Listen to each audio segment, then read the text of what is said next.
High friend, welcome to my channel. আশা করি তোমরা সবাই ভালো আছো, আমিও ভালো আছি। তো গুড মর্নিং সবাইকে। আমি সকাল সকাল ব্রেকফাস্ট নিয়ে বসে পড়েছি। দেখো কি কি আছে। 3টে ডাল পুরি, একটা নলেন গুড়ের রসগোল্লা, জিলিপি আর আলুর তরকারি। তো আমি খেতে বসে পড়েছি, আর মেয়ের বরের সবার খাওয়া হয়ে গেছে। আজকে সানডে মানে ফান্ডে, কিন্তু এই সপ্তাহে সানডেটা আমার ফান্ডে নয়। কারণ হচ্ছে আমার মেয়ের এক্সাম আছে আগামীকাল থেকে। ওই জন্য প্রচুর চাপে আছি। মেয়ে এক্সাম দেবে না মা দেবে সেটাই বুঝে উঠতে পারছি না। তো এইভাবেই চলছে, ওই জন্য বেশি ভিডিও ছাড়তে পারছি না।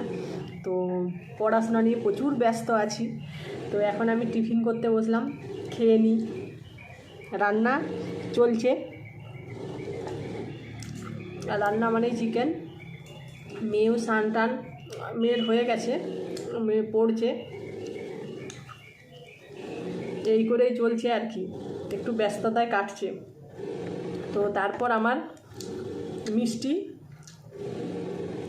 তো আছে সাথে। খাবার মানে আমার একটু মিষ্টি চাই, লাস্ট পাতে আমার মিষ্টি হলে খুব ভালো হয়। তো মিষ্টি তো থাকেই, আমি মিষ্টি খেতে ভালোবাসি বলে আমার বর যেখানেই যায় মিষ্টি নিয়ে আসে বেশি বেশি করে। এরপর ভবিষ্যতে যদি সুগার হয় কিছু করার নেই। যাই হোক, মিষ্টি যদি কোনো দিন নাও থেকে থাকে তখন আমি কী করি, একটু চিনি হলেও আমাকে খেতে হবে। এই হচ্ছে আমার অভ্যেস। এরপর বলতেই পারো তোমরা অনেকেই হয়তো এটা বাজে অভ্যেস, কিন্তু কিছু করার নেই, আমি ছাড়তে পারছি না এই অভ্যেসটাকে। তো এইভাবেই চলছে, মিষ্টি আমার চাই। সকালবেলায় কেউ এইভাবে এত মিষ্টি নিয়ে বসে বলো তোমরা? কিন্তু আমি বসে পড়েছি, আমি কিন্তু প্রত্যেকটা মিষ্টিই খাবো। আবার অনেকেই আমাকে দেখে বলেন, তোমাকে দেখে মনে হয় না তুমি এত মিষ্টি খাও। মিষ্টি খেলে কি সত্যি মোটা হয়ে যায়? আমার জানা নেই। তো আমি একই রকম আছি মিষ্টি খেয়েও। কিন্তু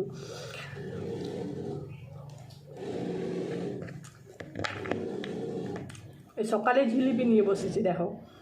তোমরা কে কে খেতে ভালোবাসো কমেন্ট করে জানাও। টিফিনটা করে নিই।